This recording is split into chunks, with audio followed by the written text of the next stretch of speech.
Just recapping the win over UVA. Like I said after the game, thank you to our fans and the students that came and supported the team. I know it was hot, 91 degrees and noon kick, and it means a lot to the program, to the staff, the players, and it helps us in recruiting so much.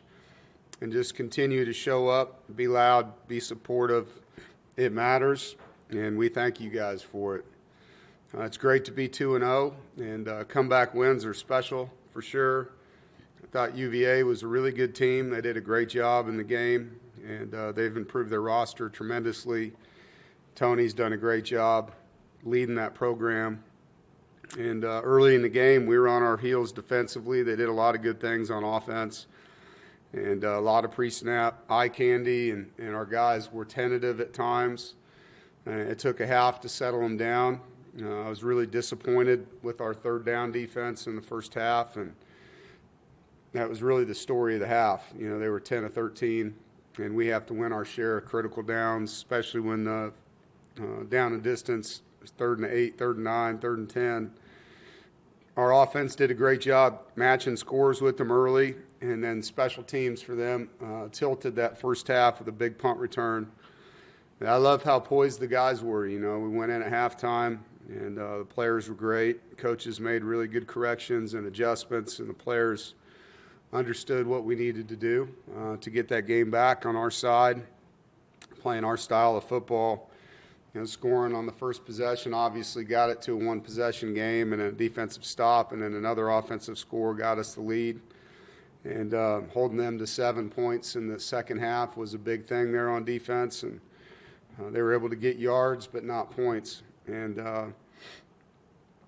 you know, a huge flip in that third quarter, winning that quarter 21-7.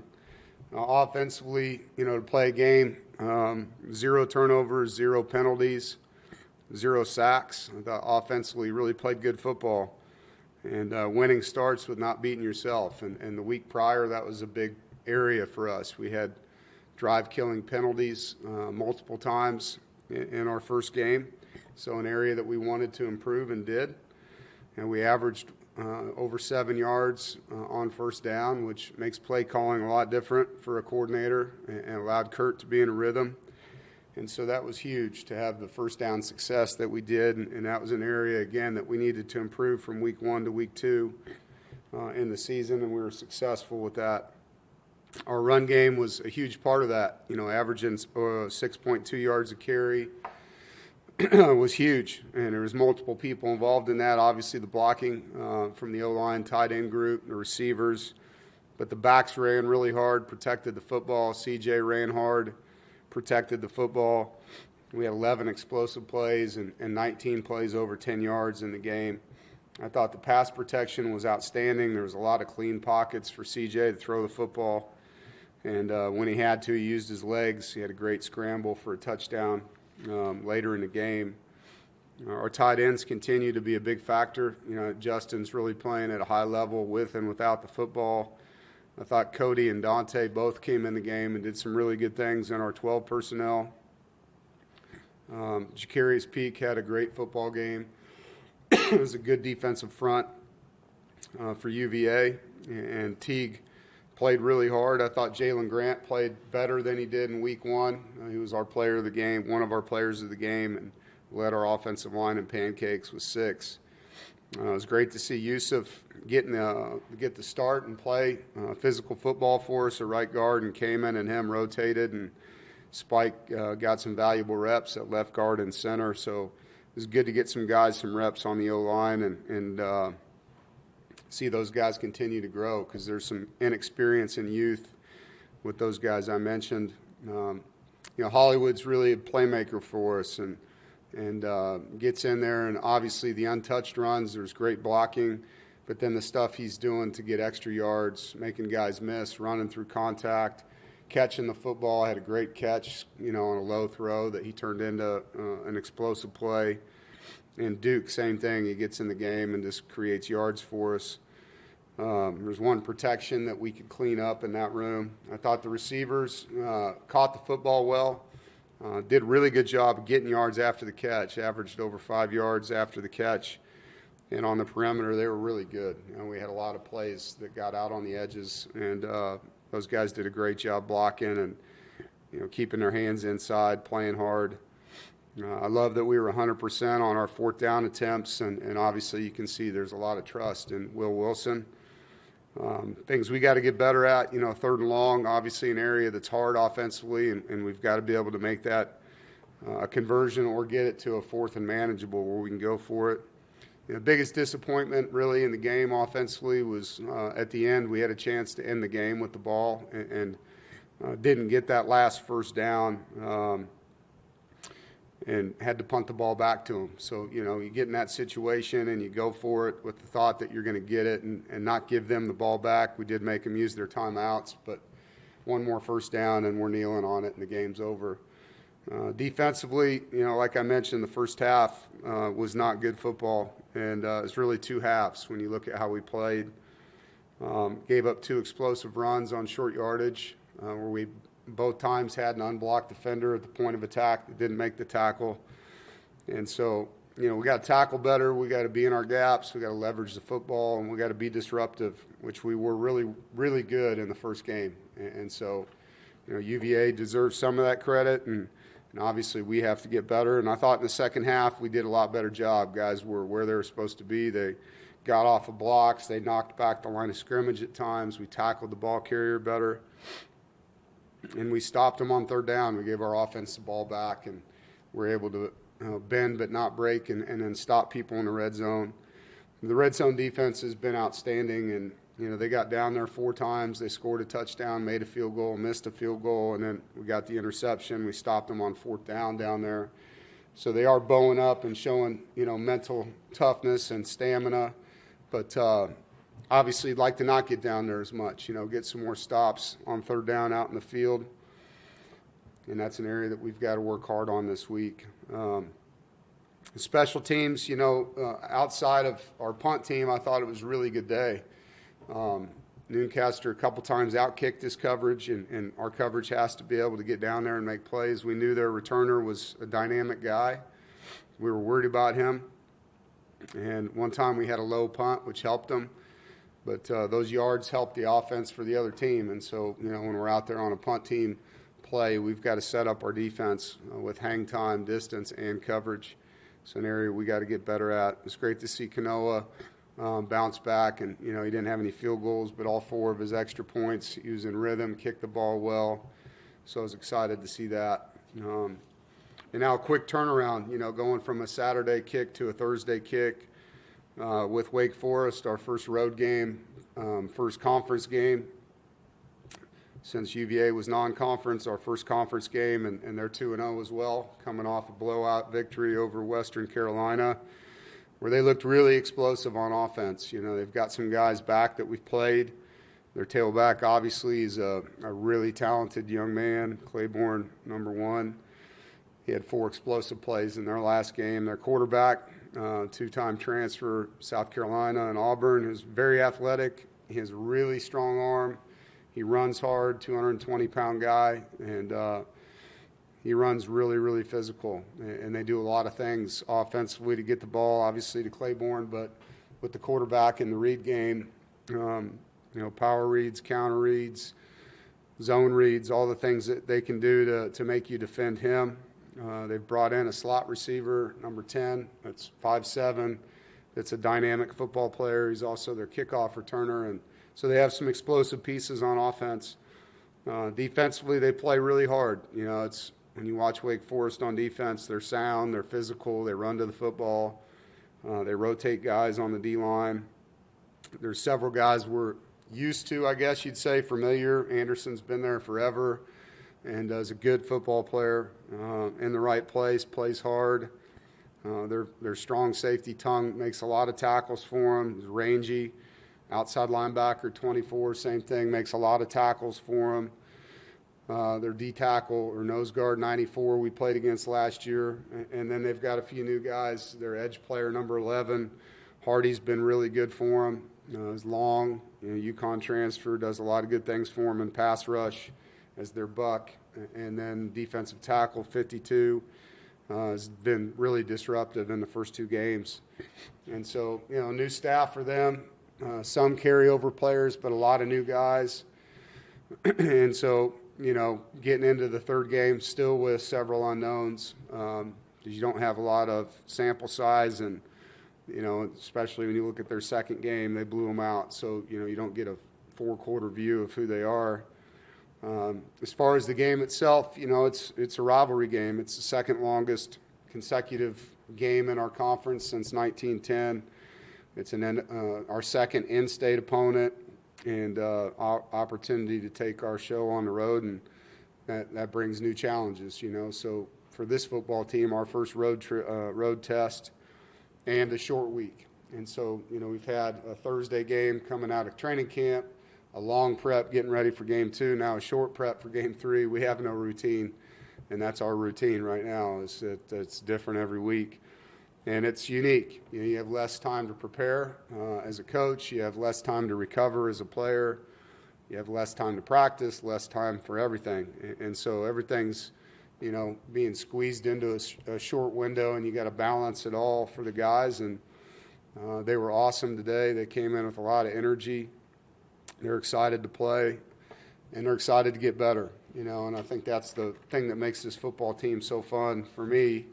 It's just the team leadership and how they push each other, hold each other accountable. They don't let wins, even though we've had 2 really good wins, they don't let those things take away from their hunger to get the next one. And that's what we have to do. We have to get better every week, and this conference has always been that way. Every ACC opponent is a team that can beat you, and it starts with us getting better and trying to fix the things that we need to fix, getting ready for this game. Questions?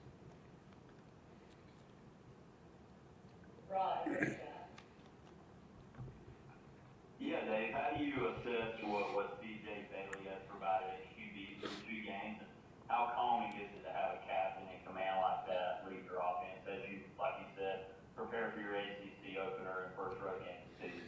Yeah, he's playing at a high level, He sees things. He understands the system. He's in command of the guys around him. He challenges people. He challenges himself.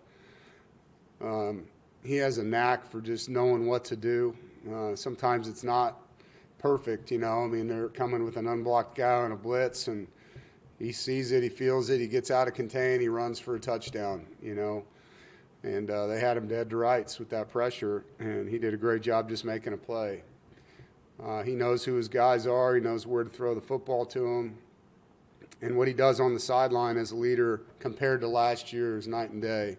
He's always had positive energy and enthusiasm, but he has command now, and there's a command presence about him where he's talking to the defense, he's talking to the kickers. He's amazing on the sideline, and so it's great, and it's an extension of the head coach when you have a quarterback like that. It's awesome to see CJ doing what he's doing right now. I'm proud of him. Noah? Quarterback game, what was it like for you to see Will get out there for a couple plays, and how much does getting there on 4th and 1 really help just get him acclimated to the pressure of college football in the GC communities and Yeah. a bigger Like I said, it shows that we trust him to put him in the game in those scenarios. And, Will's a tough kid. He's competitive. He's super strong. He's very, very, very into the game plan. And because of how he practiced the last 2 weeks, I had no hesitation. I actually thought we'd get him in the first game, and we didn't. And so, when those down and distances presented themselves in situations, it gives us a chance to get a guy in the game that obviously can run, but he can do a lot more than that. And so excited, that we got him in, that he had success, and that he made 2 big plays, to move the chains. And that's a confidence builder, not just for him, but for all the guys on the field with him. Corey? You spoke earlier with the Devon Claiborne, that matchup, obviously coming up this week. You look at what this team did from a run-stopping standpoint this past weekend. What needs to improve to limit what he does from an effectiveness standpoint in the short week? Well, he's a great player, and he's got speed, he's got vision, he can break tackles, he can make you miss, he's patient. And so, when you're defending a great running back, it takes everybody. It's gap accountability, it's beating blocks, it's leveraging the football, and then it's gang tackling. And so, everything needs to improve, and we had guys in position to make plays on some of the plays that Virginia made, and they made them and we didn't. And so different than what you saw in the ECU game, we were knocking people down. I mean, it was bang tackles, and so the guys got to get back to squeezing and wrapping and getting guys on the ground. That's how you stop the run. And every offensive run play is going to have most people blocked. Guys got to beat blocks. Block destruction is a big part of run defense, and setting good edges, being disciplined on the edge so that the ball's cupped, and making sure those guys inside are fighting to get off blocks and make tackles. Rob?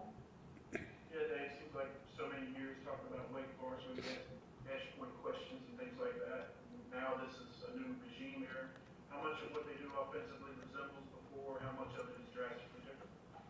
Yeah, it's nothing like it was. So, I mean, it's a more traditional college football offense. You don't have the slow mesh anymore with the RPOs. And what's the biggest difference besides that is the fact that they've got a really, really fast, athletic quarterback. And not that they haven't had guys that can run, but not like this guy. And if you misfit a run or he takes off on a scramble, he can score. And so you've got to be really disciplined in everything that we do to make sure we've got him hemmed up in the pocket. James? Yeah, Dave, the decision to go for 4th and 1 from the 28-yard line there in the fourth quarter, what went into that decision for you? There's multiple things. One, I thought we'd get it. I trusted the way that we were blocking and running the football and moving their D-line around. Second thing was I knew if we did get it, we were 1 first down away from the game being over. There was enough time on the clock where if we didn't get it and they scored, because I had all my timeouts, that we'd be in a position to get the ball back and score again. And also their punt returner had been hurting us throughout the game, and so I really didn't want to kick the ball to that kid. And so there was a lot of variables, but it starts with can you get it done? And I felt like we would, the way we were blocking them and the way we were running the football. Thanks, Dave. Andrea? Hey Dave, I was just wondering the biggest difference in the run blocking and the running against Virginia that you saw from week 1 to week 2. Yeah, well, the guys did a better job of not allowing penetration. There was more movement and displacement up front. There was a lot of clean holes for Hollywood, several of them. We had some explosive runs at quarterback, which obviously adds to the tally. But ECU was able to get on our edges more and create disruption in our backfield. And there was 10 plays that were negative plays in that game. We only had 5 negative plays. Had no sacks, and all those negative yardage obviously hurt your stats. So we just did a much better job owning the line of scrimmage and creating vertical movement. And if I could ask one more, just being able to start 2-0 and win close games the way that you have, what does that do for confidence and for momentum, especially because you've got these coordinators, guys are getting used to maybe a little bit different things, but to know, yeah, we can win close games, we saw massive improvements week 1, week 2, what does that do for the guys? Yeah, it builds confidence for sure. And you talk about playing till the end, and we've had 2 good football games where we had to finish to win, and we did that in both cases. And so it definitely ratchets up guys' belief that they can win any game, and it doesn't matter the situation that we're in. And that's a big thing because, we've been tested twice, and some of the teams we've played or going to play haven't been. They've been in blowout wins and things like that. And the competitive nature of both of our football games, I think, has really prepared us for what's coming on our schedule. And so as coaches, we've been able to see guys in high-pressure situations have to make plays and make them. Jesse? Hey Dave, thanks for the time. Just curious, I know, obviously this past weekend's game against Virginia didn't count as an ACC game, and you talked about the rigors of the ACC in your opening statement. Does it make it easier in a way preparing for an opponent, knowing you've kind of already, you've already played, quote unquote, a conference opponent, even though it didn't count in the standings? I don't know if it's because it was a conference opponent. It helps you to play competitive games when you're getting ready to play conference games. And so to have a Power 4 win under our belt going into conference play helps for sure, because that team has a lot of good players on it. And so we played against some really good players. And, you compare us to other teams that maybe haven't had that test yet. I think we know a lot about our team right now, a lot more than we would have if we would have played, some lower level competition. And so I like the fact that we've been tested and we've seen what our guys can do. Okay.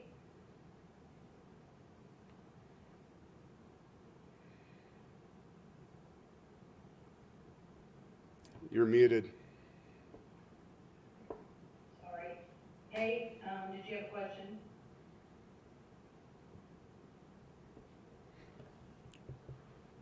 JC.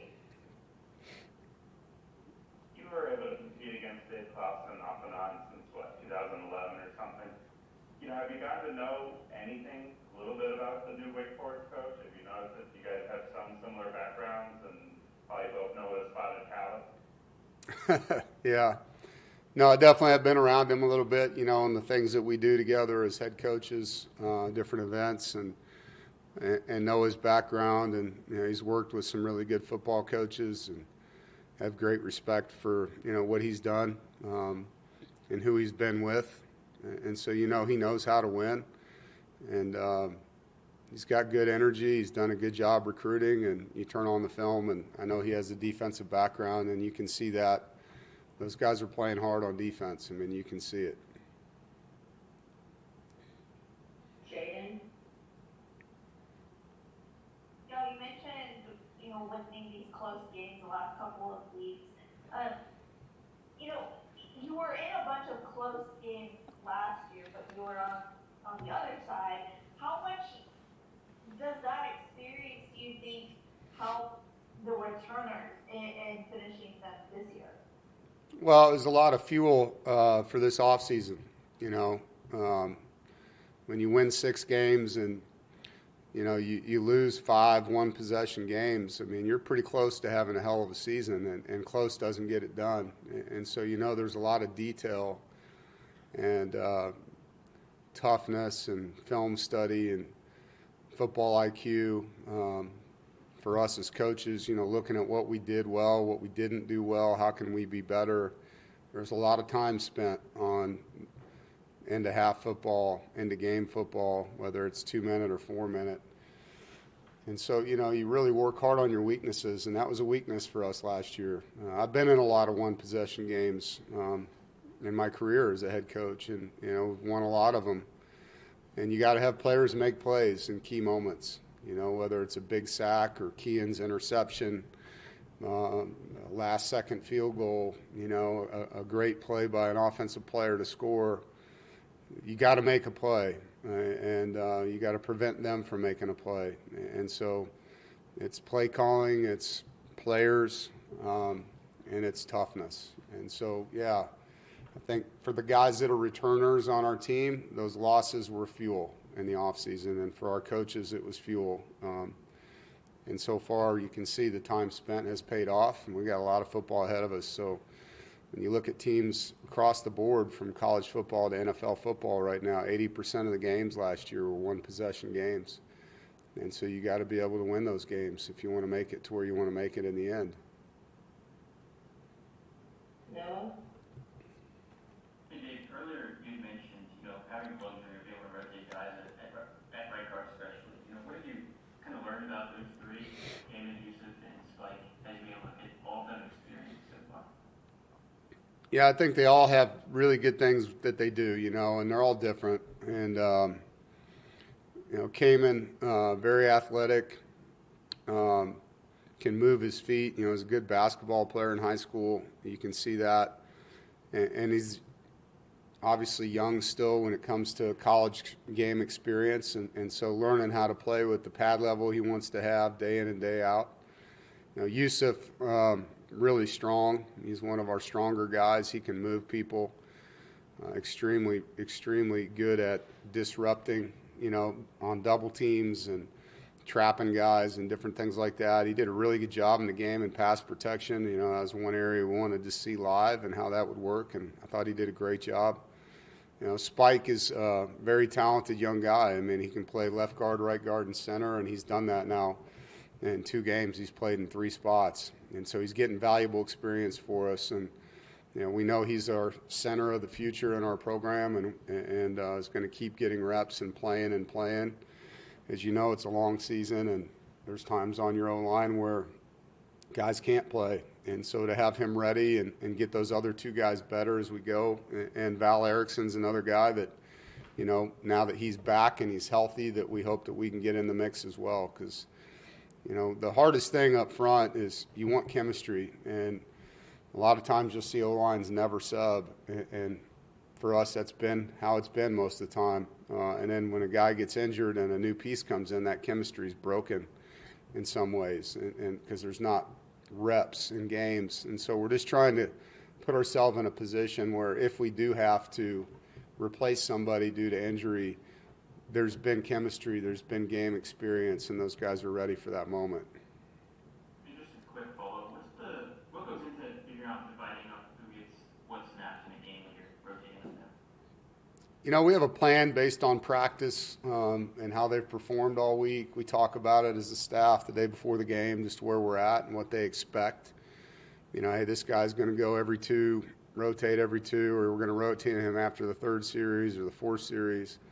But then sometimes in a game, a guy gets hot and he's just playing really good. You know, that's the advantage of the iPads, because you get on the sideline, you're seeing every rep as a coach. And if a guy's playing really, really well, you're not going to take him out, you know. And so you have the advantage of really seeing what's going on, not just watching the game like you do on the sideline, but getting to study it on the iPad. So there's always a pre-plan, and then there's an in-game potential to change that rotation. If the guy's struggling, the other guy gets to play more. If the guy's playing really well, the other guy may get to play less. All right, we'll take 2 more. Rob? And Dave, the schedule, obviously with Virginia, you mentioned it already a little bit. Do you like this way of playing a P4 earlier and then getting right into the conference slate in the 3rd game of the season? Or do you prefer the conventional way back in the day where you play 4 non-conference, then the conference game would be the 5th? And also, how are your kids handling the Thursday, Saturday, Thursday? You haven't had a regimented schedule really going into this season so far. You know, I don't really get a pick how the schedule plays out. Like we do get a schedule on non-conference part of it, with the exception of Notre Dame.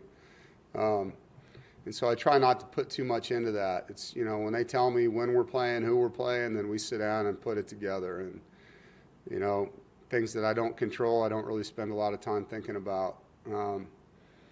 I do like having Power 4 games early in the schedule, though. I do. I think that helps you as a coach know where your guys are at, you know, especially if you had a weak non-conference schedule. I mean, I would be worried going into conference play if that was the case. As far as the Thursday, Saturday, Thursday, I think the guys have been handling it well, you know. I love opening the season on Thursday. I talked about that already. Gives you a little more time for your second game and gives you a little recovery opportunity. I'm not a big fan of the short week game. I like playing on Thursday nights coming out of a bye week. I love it because you get a lot of exposure on TV for your program. I think that's awesome. There's not a lot of games on. But the Saturday to Thursday turnaround, I don't think you'll find a coach in the country that thinks that's great. It's not. It's really hard on your team. It's hard on your coaches. And, you know, you're traveling on a Wednesday to play on a Thursday, and you just finished playing a few days before that, and it's hard. So, you know, you're not going to find a lot of people who think that's good. But the exposure you get on Thursday night it's really good. And James? Yeah, Dave, it looks like you added Texas State transfer Joseph Adenuray to the depth chart. What can he potentially add for you guys this year? Joseph was a really good player at Tech, you know, and then he had an injury. And so we've just been trying to get him back. He got injured last year at Tech in training camp, and so missed the season. But he's a very athletic kid. He's tough. He can run. Today was the first day I've seen him practice, so it's kind of hard for me to give you a whole lot on him. I mean, all I'm going off is the film I watched on him when we recruited him. But I'm excited he's healthy and he's back in the mix, and time will tell. But we hope to get him in game shape, and we'll see if he plays this week or not based on how he practices these next few days. All right, everybody, thank you. Thank you, guys.